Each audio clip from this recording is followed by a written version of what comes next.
Welcome back to another exciting episode of the General Lee. It seems to be what you guys want to see is the man, the myth, the legend. Okay, so yeah, we'll dive into that. Today I want to talk about accuracy. Accuracy to the TV show, accuracy to, basically which series you're talking about.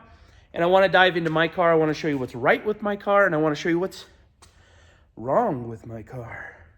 Before I begin, as a quick disclaimer, all of your cars are awesome, and they're better representations than anything Warner Brothers could have ever possibly done. They would get a car, they would chase somebody down and say, hey, I want to buy that car. And they'd buy it for practically pennies. I think they had like a $1,500 budget per car, and they would buy the cars. Warner Brothers would slap Bondo on there. They would spray paint orange right over top of whatever color they were. They didn't even take the time to prime them. And that's what you had. That's what you saw on the show. A few different things I want to talk about real quick. My car's a big block. There wasn't a lot of, there were a few big blocks in the series of Dukes of Hazzard, but from what I gather, the stuntmen liked the small blocks. That's the cars they jumped, were small block cars. It was easy to balance them for when they would jump and they'd put cement in the trunk and whatever, jump and destroy the cars. But yes, my car's a big block. Before we even start, 440, 727 automatic. But I wanted to get into some of the details, and I wanted to show you kind of what direction I went and kind of what, my car represents and what I wanted it to represent, because I did try to get into some of the detail, and I even tried to get into some of the finer details of things. My car is a replica, 100%. It's a pretty decent replica, I would say, but you decide. Watch my video. Go in the comments. Tell me I'm an idiot. Tell me my car is not correct. Let me know. But let's get into it. So first I want to do a walk around and just kind of show you. My car is dusty. Also my stance. You can see the stance of the car, how low it is.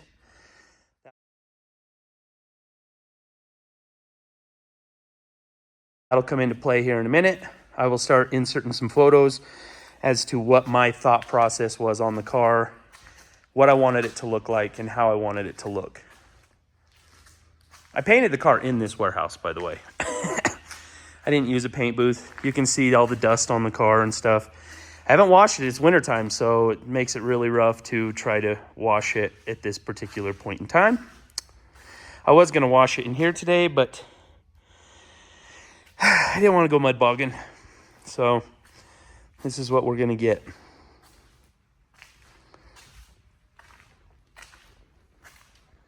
From General Lee RestoMod, I believe that's his channel here on YouTube.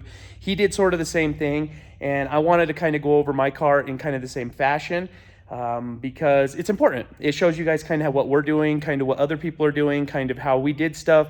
I'm going to give you resources too. I'm going to also show you paints. I'm going to talk about some of the people I bought parts from and things like that, so that you can, maybe steal some of my ideas if you like them. I don't know. Maybe you don't. Maybe you think it's... But I'm going to give you some ideas here. So let's start probably from the front here. First things first, this is the narrow push bar.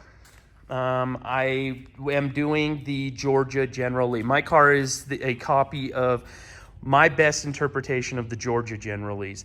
First season, and that's the push bar they had. And I bought this push bar from Smith Brothers Restoration. And it was great. I painted it, but we use it for stuff. We pull stuff around, the kids sit on it. It's actually pretty durable. It does, in fact, bolt to the bumper right there. It's sitting against the car, kind of, and if you actually kind of look, you can see the blue tape to try to minimize some of the paint scratch, but I don't really care. This is actually my fishing car. I didn't build this car to be like a show car. I built it to take my kids fishing. I love the Dukes. I've always been a fan of the Dukes of Hazzard. And I always wanted a General Lee, but it's for me personally, so I don't really care what people think. I just built me a cool car I could take fishing. The next thing we're going to look at here is the decals. And the decals on this car, Crazy C's. That's where I got my decals. So if you look, these are the Georgia style General Lee 01s. I think they were slightly bolder in appearance, maybe a little bit shorter. I don't know. you'd have to just decide for yourself. I have some extra ones at the house, and I'll insert a photo. I bought some originally, and they were wrong. You could tell they were wrong. They were not from Crazy C. They were from a different guy. I will not mention his name, but I will show you those old ones. I'll insert a photo, or I'll even do a quick little video for you guys here close to the end. But with the Georgia General Lees, you get the darker blue in the flags and in the General Lees. I think they're a little bit, the General Lees a little bit bolder across here. But those are my decals. Not to mention, again, another big thing is this guy right here. Video, he mentions that it didn't have the white border on it.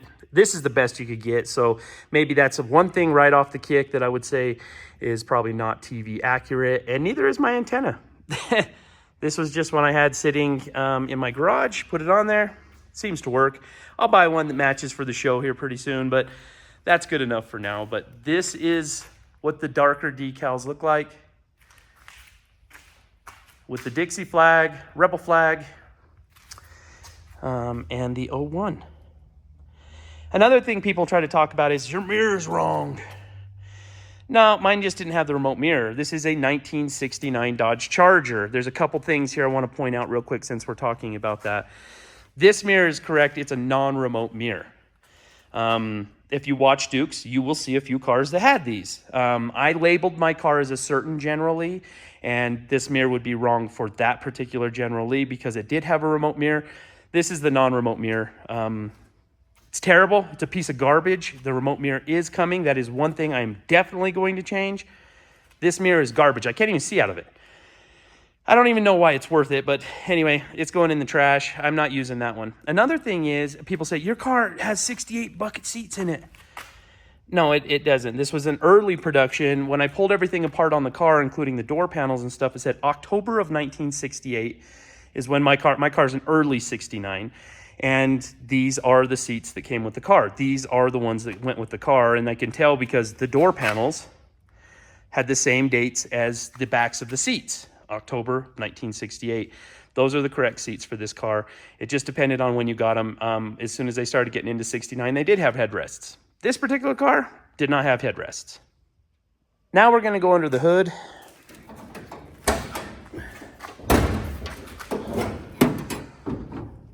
Major thing right away, it's not correct for the TV show. My engine bay is painted. The car was rotisserie sandblasted. It was bare metal. I didn't know what to do.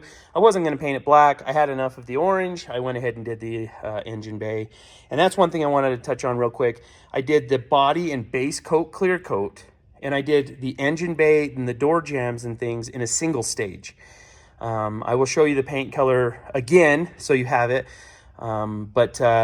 Yes, this was all single stage paint. It's already beat up. It's an engine bay. It's kind of beat up a little bit here and there. But yes, that is not correct for the TV show. But it is correct for what I'm trying to accomplish here. And then let's move on to this. The Dixie horns and where their placement is. Yeah, that was the only place that would fit. And I didn't want to put it in front of my radiator. I got my Jack Daniel's overflow bottle here. That was the only place they would really fit, and I didn't want them hanging down in front of my radiator and stuff like that.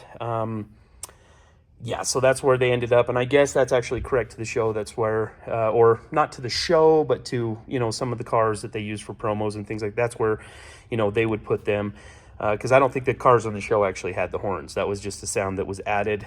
Another quick tip. Fan shrouds are important. Now, these big blocks, they get hot.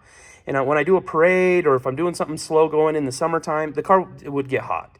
So I just made a quick fan shroud, stuck this. I had a bunch of these stickers because I had bought a Demon hood for my Hellcat. Got these stickers with it and never used them. And so I just figured I'd stick it on there just for kicks. Another thing is just this electric fan.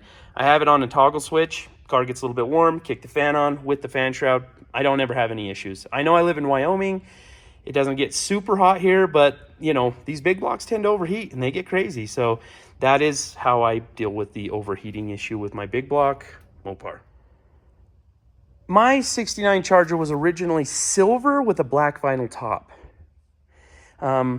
which is important because on some of the cars from Georgia, they actually had this on it, okay? But that's what my car came with. So it was easy to put those back on. But yes, my car was originally silver with a black vinyl top with a black interior. A lot of my interior, other than the carpet and the seat covers, is the black interior. And I was able to spray dye these, and it's held up really well. I've been driving the car for probably about 4 years. You can see a few spots where it's kind of wore. Not bad in any kind of way, like right here on the dash, just a little bit, but it's held up really well. And that's how they did it on the show. And I'll show you that right now. This is what I used, and this is the actual paint color and code. This is what I used to spray dye my interior. I'd searched a lot of Dukes of Hazzard forums and things like that, and that is what exactly they showed that most people are using. Now on to this yet again. The color I did was the 75 Corvette Flame Red. And I don't know, you tell me if the color looks right or not to you. Doesn't matter, generally it's orange, but this is what I used.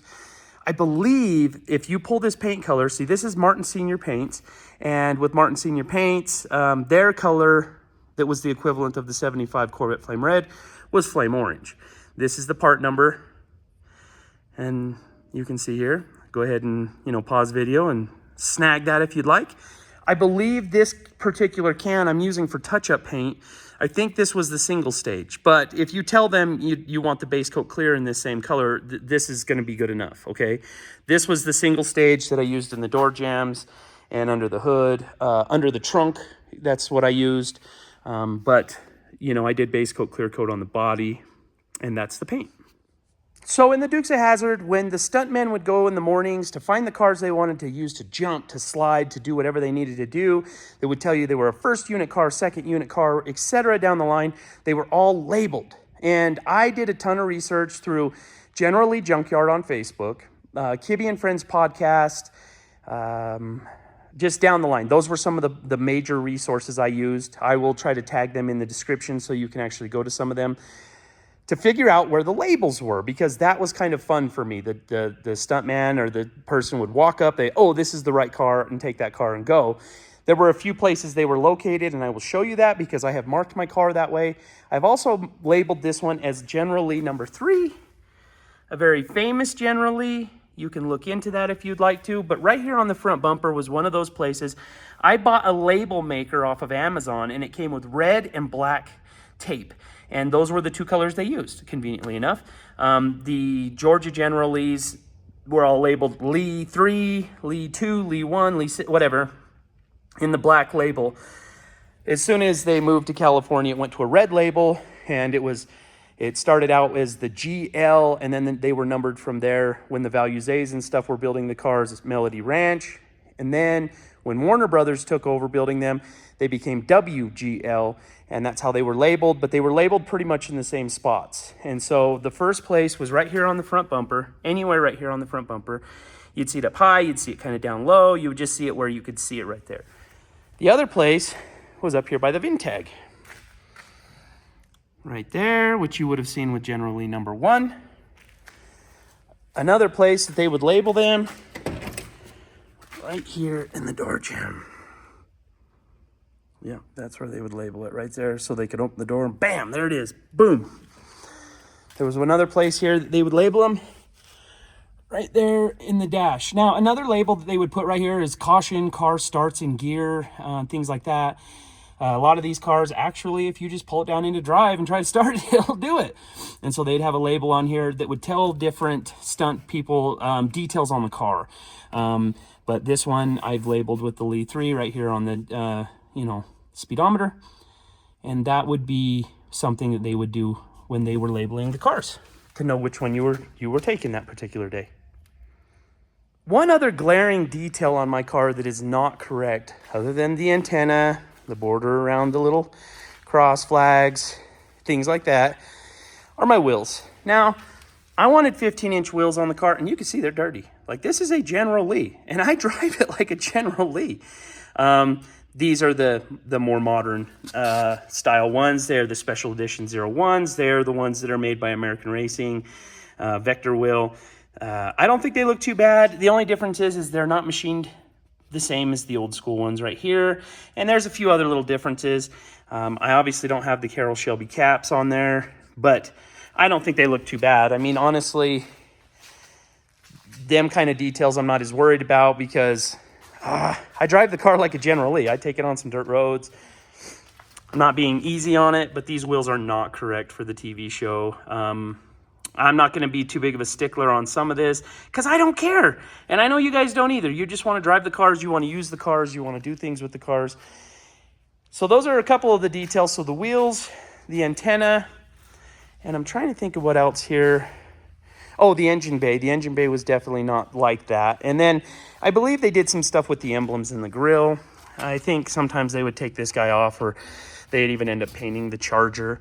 But yeah, I'm not going to mess with that. In the Georgia Generalies as well, they didn't have the front license plate brackets. And I do have them, I think, for this car, but in Wyoming, you don't need a front license plate. So I said, heck it, I'm not going to run it. But guys, that's my Charger. That's my General Lee. Those are some of the things that make it a Georgia General Lee. You know, when they went to California, the 01s changed slightly. The colors on the flag on the roof went to a lighter color, and the push bar went super wide. I don't think it looks bad, but I just prefer the narrow push bar. The other one went clear out to basically the headlight bucket. So you can see where it is here, and the other ones came clear out to here. And I just like the narrow push bar. I mean, the first season of Dukes of Hazzard was kind of my favorite seasons of the Dukes. It was more gritty, it was more raw, it was more realistic. It wasn't as cartoony. I love all the Dukes, but, you know, this is just my car in a nutshell. Yes, I did do the roll bar. When I bought the car, it came with one. They were going to build the Fast and Furious Dom Toretto Charger, which I'm thankful they didn't get rid of this front end. That's a brand new hood. But it came with a full interior roll cage that went, you know, it was a full halo. It went down into the engine compartment, went down into the trunk. So the only thing I retained was this guy here. And he's just bolted in so that it can be removed in case we're going to do some road trips and things like that. And I'm going to follow along the lines of Chad at GLRESTOMOD. You could check him out on YouTube. You know, you really should. He does a deeper dive into what makes your car correct, what makes your car not correct. But, you know, I'm going to try to do the 6.4 liter Scat Pack engine in this car because how neat would it be to drive cross country and get crazy good gas mileage? I mean, the 440 will do it, sure.